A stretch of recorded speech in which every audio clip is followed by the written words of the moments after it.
That was another shambolic performance from a Steve Clarke Scotland team. Oh, it never seems to end. Right, at least there's plenty to get talking about. This is a No Scotland, No Party podcast, supported by Ball Bags, official boxers of the men's national team. And if you'd like to win yourself a Ball Bags voucher, all you need to do is engage with us on social media, on X, on Facebook, on Instagram, or leave a comment on YouTube. And we'll pick someone at random for the £20 Ball Bags voucher. Right, let's get started. We know we ain't no football experts, but we all feel the same about the beautiful game. The game. No Scotland, no party. Podcast for the Tartan Army. Okay, we don't have Dave with us today. He's at the Nations League final, and then he's making his way over to Liechtenstein. But we do have Craig with us as usual. How you getting on, Craig? You all right? Hello everyone, I am back. Apologies for my absence in the build up to the last match, but back home now, back here, and unfortunately we're maybe not talking about a nice, happy, easy result like some people might have thought. How did you find the game, mates? Just start us off. I know it was pretty terrible. There's no way to sugarcoat it.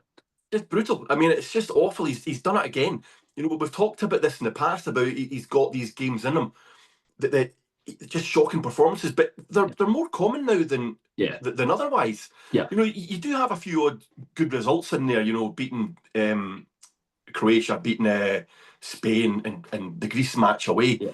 But then he just follows it up with these results in the Northern Ireland game. And I think the most frustrating thing is we were sitting here the last recording, and we kind of said, don't do this, don't do this, don't do this, don't do this. And it's what he did, and it's what went wrong. We questioned why Kieran Zucker was in the squad. Yeah. It was ridiculous. Absolutely ridiculous. We should probably point out that he has put two new guys in. He's got Ross Doohan in now, and Callum McKenna, who, I'll be honest, I didn't know much about Callum McKenna. No, another free agent. I mean, Jesus, second free agent in the squad is goalkeeper. That's not Clark's fault, but I think putting Slicker in the squad was his fault. He shouldn't have been anywhere near it. Not Slicker's fault. He's a stinker. Shouldn't have been anywhere near it. Yeah, you're spot on, and there you go. I think we've got one of probably one of our best "I told you so's" of the podcast so far, definitely. And look, it's one of those things. When we're being negative and when we're saying certain things like that, it's all for the best of what we think and what we think Scotland should do. We never want to be proven right with stuff like this. Like, you know, that's not the aim at all. But unfortunately, that was the case. I mean, we don't need to. Well, we kind of do need to go into it in depth, but it was just an absolute. It was an absolute howler, and you almost feel bad in a way, like a lot of people have pointed out.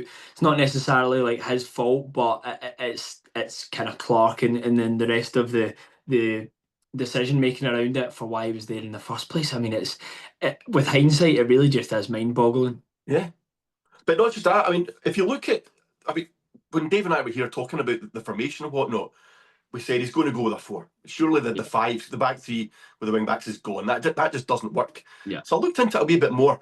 In the last 15 games, he's played a back 4 for 9 of those games. Yeah. I've won 4 of them. Won 4 of those games against Poland, Croatia. We played Portugal as well. Played Greece. Beat Greece. In the 6 games, he's played 3 at the back with the wing backs. We've won no games.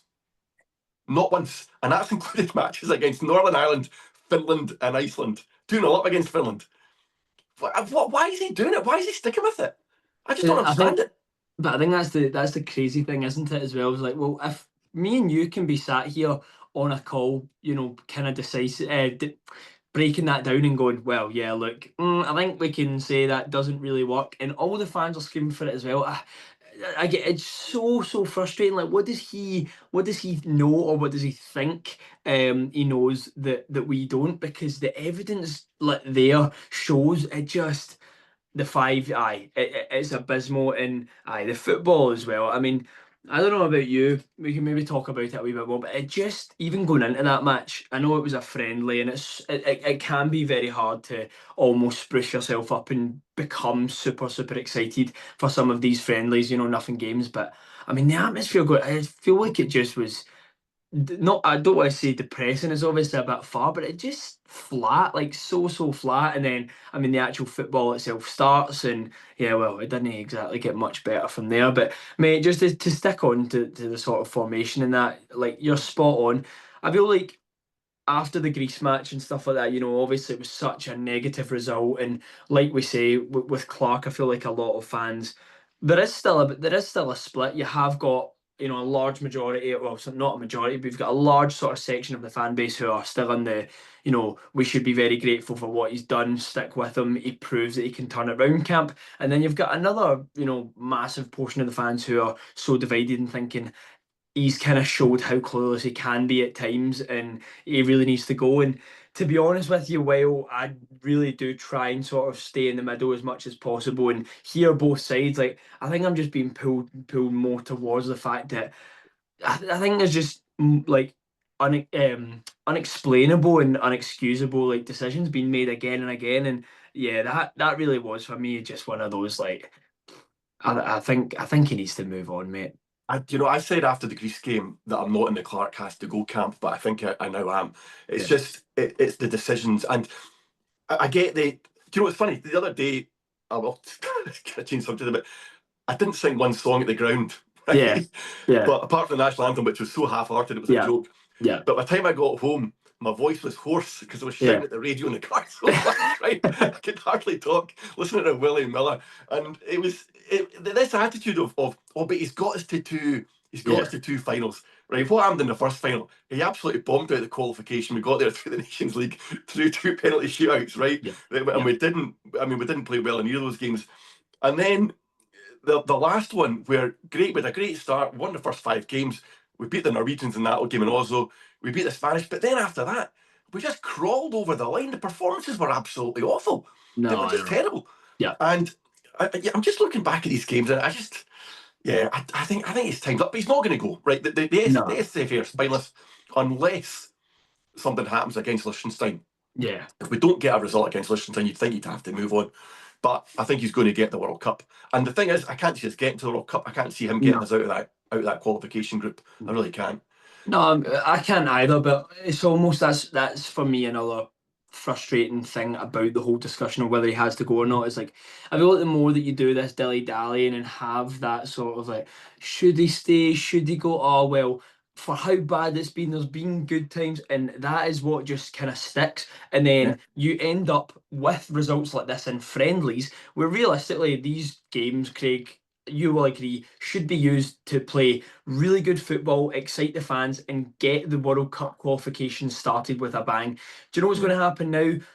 We're going to have this embarrassing performance and result against Iceland. We may, get a 1 or 2 nil win against Liechtenstein. Now, at least you would hope, at least you would hope so.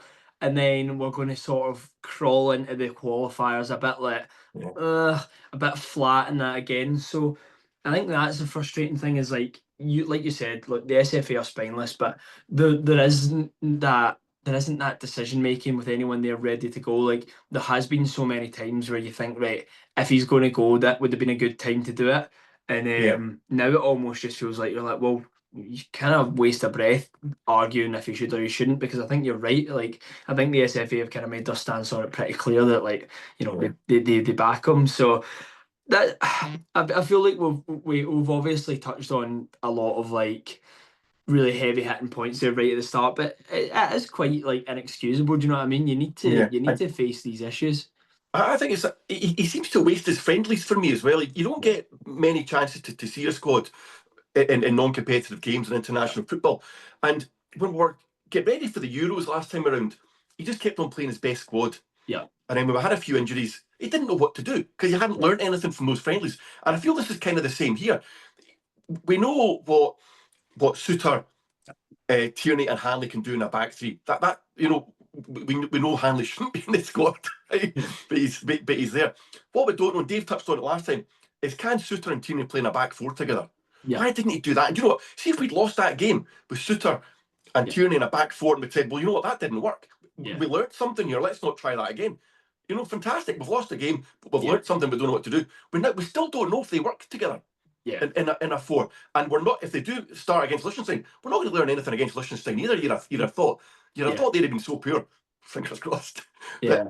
that we're not going to learn anything there either. It's just, he just wastes these matches. Yeah, you're. I think that's such a good point, and you're spot on. Like you said, I feel like, and you would like to hope that the fans, if there is a bit of experiment going on, we'll try this, we'll try that. These are friendlies, they're nothing matches. Like I said, obviously the atmosphere going into them isn't exactly the best because they are these sort of like unimportant games. Like that is where you try stuff. You're absolutely spot on. Start players, give them their debut, but all these different things. Like you said, mate. McTominay, I mean, obviously, we all know that, going from form wise and stuff like that, he is Scotland's best player. So you can afford to probably not start all these people and try other people and give them a run in. Now, I know obviously Hurst started and it was nice to see. It was a good change. Obviously, after the game, we can sit here and go, I mean, fucking hell, like, excuse my language, but like, yeah, you can maybe see why it took so long. But do you know what I mean? It's almost as if like if there's ever going to be a bit of experimenting, it'll be one small thing. And then Yeah. like you said, we know probably less after the game than what we did Yeah. going into it. And I think it is just so frustrating. Like you would like to see some of the younger boys getting debuts, give them a run out. Now I know that obviously that probably contradicts the fact, obviously. One player's performance in particular with his debut, but obviously that's different circumstances and it is what it is. Like, yeah, it is really frustrating, mate. These friendlies should definitely be getting utilised more. And like you said, I Yeah. mean, how are you feeling going into the game tomorrow? Ah, not confident. Yeah, But I don't know if that's a bad thing. I think if we do get a loss, at least Clark can get pushed out the door. yeah, But do you know? I mean, you're talking about Hurst there. He scored 3 goals this season. yeah, So I thought, I had a wee look earlier on. I thought, how many goals is that per minute? yeah. He's actually, of the time he's been on the pitch. It works out a goal. Where is he? Hurst. It works out a goal every 13 hours of football he's played at club level this year, right? A goal every 13 hours, right? But it gets worse, right? So he brings Oh, how can it get worse than that? no, well, Jesus Shea Christ. Adams is a goal every 6 hours of Right. play, right? Lyndon Dykes, right? A goal every, you're not going to believe this, 37.7 hours of football played this season. He scored a goal. 37.7 hours. And you know what? As soon as he's fit, he's going to be back in the squad. Aye. Aye. And the annoying thing is, the really annoying thing for me is, this isn't Clark's fault. This is go back to McLeish. When we said we didn't want Martin Bogle in the squad, Yeah. he scored like 13 goals this season, right? Aye. He's Aye. playing for Australia. Well, we've got this Australian that's scoring 1 goal in Yeah. the third tier of English football, scoring every 37 hours. I I know. just don't get it. So, I mean, you've got Nisbet. I mean, what was Nisbet was 4.3 hours. None of them are great, I'll be honest. Yeah. The best one was Simon Murray, Yeah. 3.5 hours, and he's not even in the squad. Well, this is what I was going to say. Do you feel like Clark should maybe explore with the picking, players like your Simon Murray's, players who people can do this sort of argument about like what level players are playing at and stuff, and obviously it's a very valid thing to bring up, but sometimes when people are proving that they can score goals, like and the one thing that we are crying out for is someone who can put the ball in the back of the net. Like I know Shankland obviously when he was in the squad didn't exactly set the world alight as well. Like that's obviously probably something to bring up, but I don't know, man. You feel as if you're calling up all these players and trying lots of different things, except players who actually score goals at club level. And the only reason he seems to have done it is because of his age, Yeah. which I can't get my head around. Because do you remember when he brought up Andy Considine? Yeah. And you brought up, we were kind of short in the bag. He brought in Considine. Considine did a great job for a couple of games, didn't get many caps, but he came in and did a reasonable job. Yeah. And I'll never forget Clark saying, go back to all the guys he was saying at the pressers and stuff, go back to their clubs and tell everyone that we're looking for them. Doesn't matter what age you are. If you're good enough, you're good enough for the squad. And he seems to have completely flipped that around. Yeah. And he's saying, Murray's too old. In fact, I've got the programme here. I love, I do love looking at his manager notes. Usually he's pretty dull, but he does throw in the odd clanger, the odd nut. We see this one. Yeah. And it's, I can't be, I can't remember where that's right. But it was basically saying, talk about bringing young guys in. were looking around for young guys, and it was nothing about good guys, nothing about good players. And as I said to Dave before in the last one, I'm a huge believer in getting the best guys in to qualify. We can't just say, oh, Murray might not make the World Cup, forget there, there's no point in putting him in. Let's put in, George Hurst. Let's get to the World Cup and then worry about who we're going to play. Yeah. And then, Kieran Bowie might be on fire or whatever. Yeah. And this is 2 friendlies. Why not just stick him in? We've got Shea Adams coming on it. We know what Shea Adams can do. Yeah. Yeah.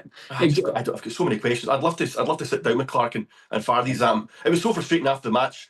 Jane Lewis asking him questions, just skirting around the real issues, and she was scared to ask him anything. It was pathetic, really.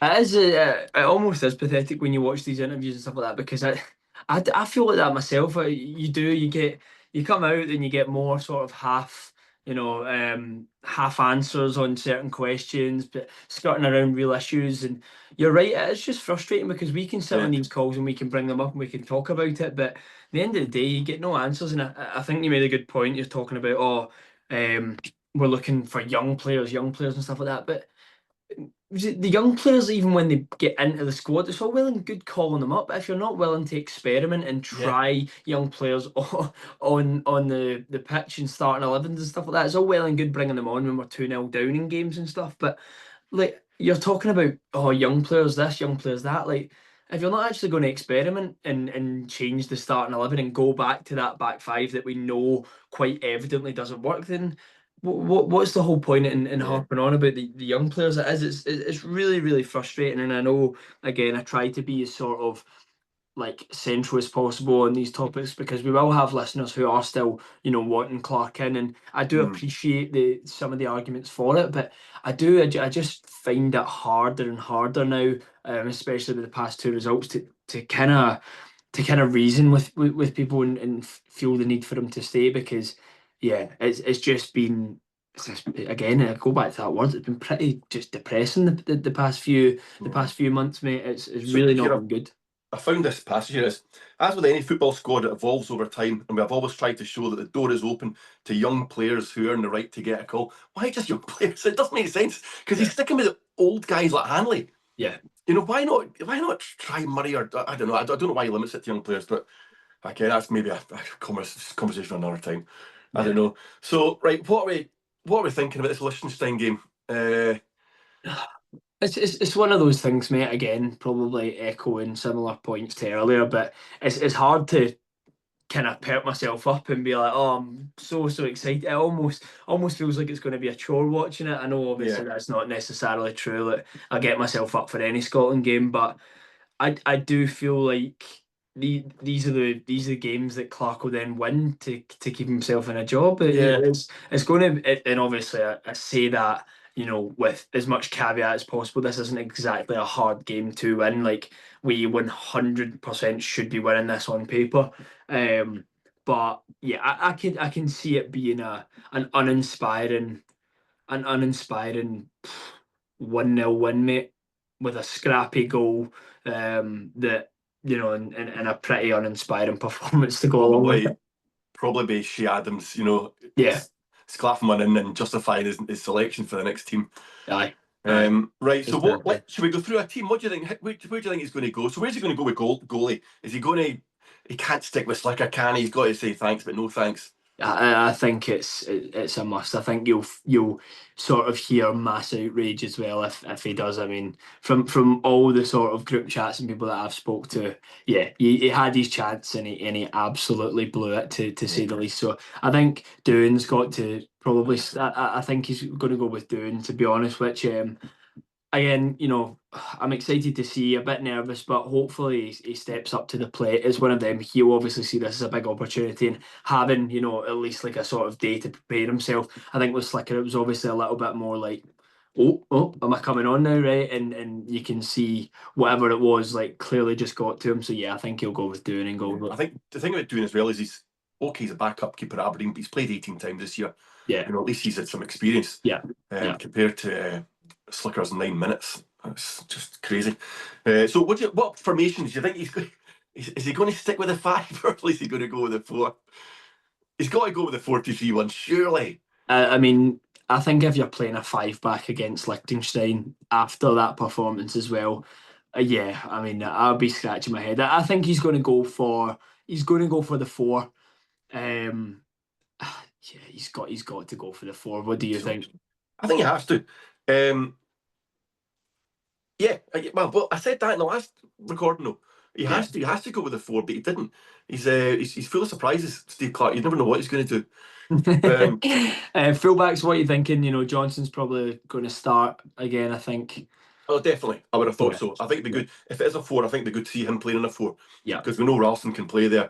Yeah. I think Johnson showed the other night he can play in a 5, no problem. Plays a wing back, but it'd be nice to see how he gets on in a 4. And am I right in saying it was Johnson's cross in for the Yeah. And it was a great ball in as well. So Do you know what? It was. I looked at back. I didn't actually realise how good a goal that was, and how well Suter did in that. Yeah. He did really well keeping the defender back, and he was actually diving away from the goal. Yeah. When he headed that, and still managed to split. The goalie did make a great save, but it was a pretty decent goal. That, yeah. Right. I mean, if we're looking silver linings and all that, but yeah, no, it was. I mean, the cross was brilliant. That's one thing. So Johnson's definitely going to start. I think so. Yeah. Robertson. So what I would like to see, I'd like to see him play Suter and Tierney and find out if that works in a 4. Yeah. To see if we need McKenna there, we need Hanley, see if we need a big guy in physicality. I'd love to see it. Probably isn't going to do it. I don't think so. But again, I don't know if Tierney's going to fit in to this formation because he's going to play Robertson. Robertson looks done to me. He looks like he's fed up. He looks like he's. I don't know if you saw the interview at the end of the game. He just wasn't wanting to talk to anyone. I just don't think he wants to be there. No, I'd quite happily rest him for this and just say, look, go on your halls, buddy, and come back. And put in Tierney. I think he'll play Robertson though, but I'd rather he didn't. I think so too. I think as well with Robertson, he's obviously probably dealing with or thinking his mind's probably in another place with obviously question marks over his Liverpool future, his future at club level and stuff like that as well. So I mean, you can only imagine that probably feeds into the whole point where he's like, got other stuff in my mind. But I think so too. I think these body language and all sorts in the interviews, you can kind of just tell he was a bit fed up. A lot of the fans were after the match. So I agree. I would like to see him rested and go for Tierney as well. Tierney at least looks as if he's sort of got a bit more to give, a bit more energy and stuff. And obviously with him knows that he's moving on and stuff. Mm-hmm. Yeah, I think that he's probably got a lot more to prove. And do you know, there was one bit as well in the match. It was Tierney put a great ball through. I can't remember who it was from, who it was to, sorry. And it resulted in a corner. It was a great pass from Tierney. Yeah. And Robbo's walking away from, rather than kind of turning around to the guy and say, right guys, come on, we're down, let's get this, let's do something. He puts his head down and just walks back in the centre of the field, to his defensive position. I thought, that's not what the captain should be doing here. He didn't, and he walked right past Tierney, and he didn't even say to Tierney, what a ball, by the way. Yeah. Fantastic. Let's hear a bit more of that. He just walked right past him, and I thought, he just doesn't want to be here. No. Anyway, so what we're thinking back to then, do you think he's going to go with, he's not going to try Tierney. Is he going to try Tierney there? I don't know. I don't think so. I really don't think so. Suter, isn't he? Yeah. Suter should be in.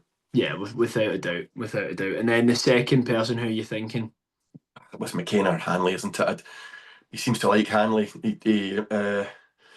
I'll quite looking at. I don't know if you look at flash scores and it gives you all this. It kind of gives everyone a rating for all the games, and Hanley was the second worst player on the pitch behind Slicker. And it's not the first time it's happened.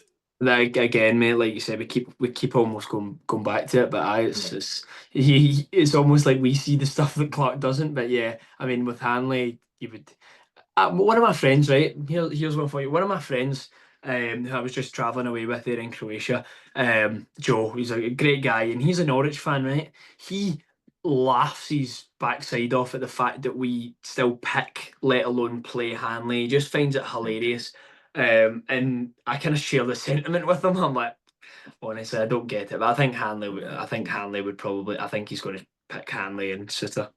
I think he might go McKenna. Hopefully, yeah.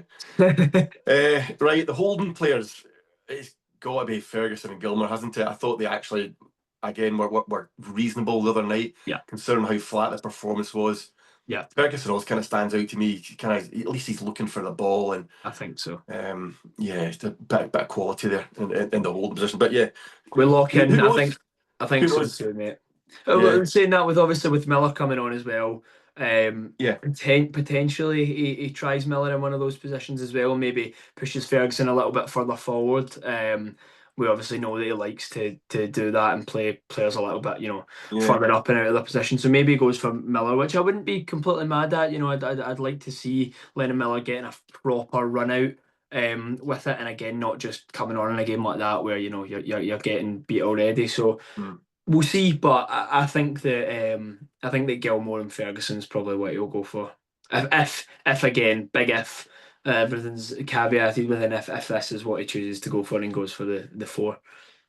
Yeah, I was kind of hoping that he was going to experiment a bit more in this match, but with what's on the line, his job for one, His job, I yeah, can't see him messing about. I can just see him going kind of full out, get the big yeah, guns out. yeah. The big guns, God. McKenna and Hanley. Oh, Right. the guns are scary. Yeah. So McTominay's going to sit in front of them, isn't he? Yeah, Whoever's there, McTominay's going to sit there. yeah. McGinn's not going to be left out of the squad. Yeah. Lennon Miller, maybe, or do you think Lennon might be holding and Ferguson might go out on the right? I could see a world in which that happens. I think as well with Ferguson's quality and stuff like that, and obviously we know he can play further forward both at club level and he has in a Scotland shirt as well. I could probably see him doing that and playing Ferguson a little bit further forward, but I'm not necessarily sure, to be honest with you. Yeah. Yeah, I think Lennon looked all right. He had one kind of wayward pass when he came on, but he looked pretty reasonable. Yeah, it'd be quite nice to see him start the game. Up front,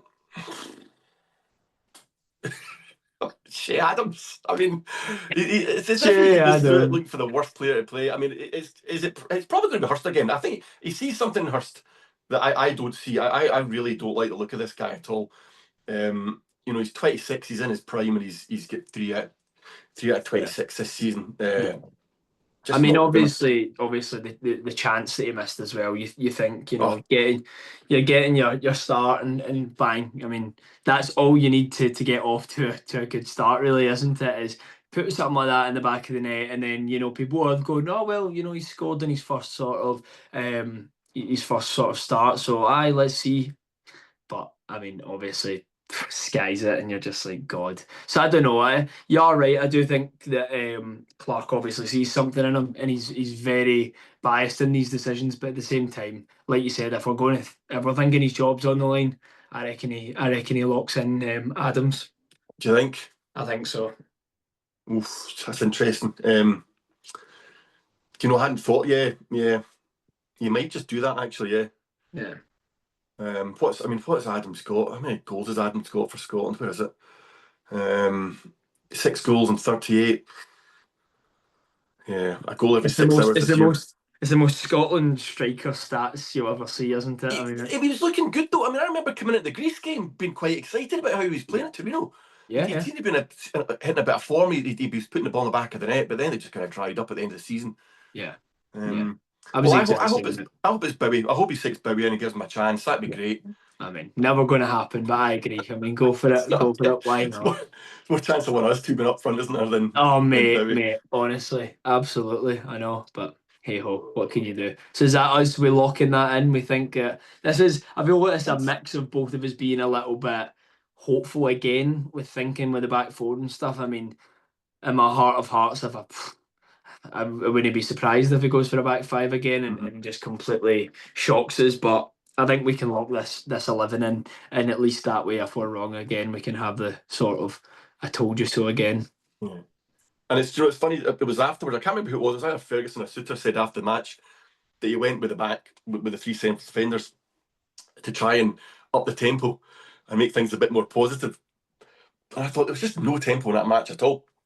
It's almost laughable as well. Every time we go in this 5, they just keep passing it along the back. Just keep passing. There's just no tempo at all. But I mean, Craig, can you give me any examples of teams around the world that play a back 5 to quote unquote increase tempo? I mean, I feel like for me it's quite worldwide known in the world of football that if you're wanting to slow games down, you're wanting to sit back, defend more, you play more along the back. But yeah, because Daniel.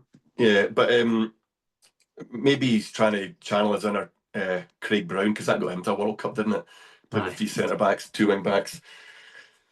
But with Henry back then, Henry, let's not go into that one. So, what is your prediction for tomorrow? Mate, I'm sticking with what I said earlier. An 1-0. uninspiring 1-0 win. The goal scorer is going to be Max Johnson. Oof. Interesting. Yeah, I can see it. I think we'll get 3. I think we'll pop 3 in. Yeah. Who gets them? I wouldn't be surprised if they all came from midfield. Yeah. All goals came from midfield, yeah. But fingers crossed we get a win. Well, fingers crossed. A lot might not be that bad. You thinking clean sheet as well then? So is it 3-0 you're going for, or can you see us conceding? It's just, yeah. Lost six goals in the last 2 home games. Yeah. Yeah. I think we'll keep a clean sheet. I'm going to be positive. I think Doone's going to come in. He's going to have a decent game. Yeah. Hopefully he doesn't touch the ball. You'd like to hope not, mate. We check the stats at the end of the game. Liechtenstein had 24 shots and we're just sat here again. But look, let's not put that energy out there. Right, we're going to go for it. We both think we'll win. I'm going 1-0. I'm being a little bit more pessimistic on it. But yeah, you're thinking 3-0 win. So we'll lock that in and we can revisit this. And obviously we'll be back after the match. Yeah, we're back after the match. Hopefully be a little bit more positive. Yeah, right. Is there anything else you want to add before we take a wee break? I don't think so. I think we've covered everything. I mean, again, probably apologies to any listeners for today's episode. If we seem a little bit, down and out about the whole situation, it is almost hard to find, a bit to be really happy about and focus on. But at the end of the day, like I said, we pick ourselves back up. That's what supporting Scotland's all about. If we're not under the impression that we go out and win every game, that's not what we're asking for either. It's just after results like that, you do kind of you sit and question the some of the decisions that have been made. But again, hopefully we're a little bit more positive next time, mate. Yeah. Right, let's take a wee break and then we'll give away the ball bags voucher. Sorted. Let's do it. Right, I'll see you in a minute, buddy.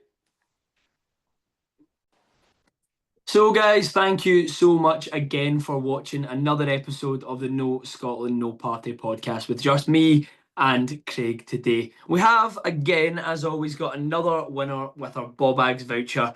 I'll pass you over to Craig and he is about to announce who has won it for this week. The winner this week is Craig Buster Brown, who's been engaging with us on X and Facebook this week. We've had a few good conversations with him. So yeah, Craig, you are this week's winner. Congratulations. Well done, Craig. It's a Craig-heavy episode, isn't it? Jesus Christ. Don't think I've spoken about this many Craigs in my life. But yes, as always, guys, if you want to be in with a chance of winning the Ball Bags voucher, then all we ask in return is to engage on the socials. That's X, Facebook, etc., etc. Listen to the podcast wherever you get your podcasts, Spotify and YouTube if you're wanting the sort of visuals as well. But I think for that this week, that is us done. We will obviously be back with another episode after tomorrow night's game against Liechtenstein. Craig, thank you very much as always. We'll see you in the next one, guys. Well, yeah, see you after. Fingers crossed. Come on, Scotland. Easy. Awesome. We know we ain't no football experts, but we all feel the same about the beautiful game. The game, no Scotland, no party.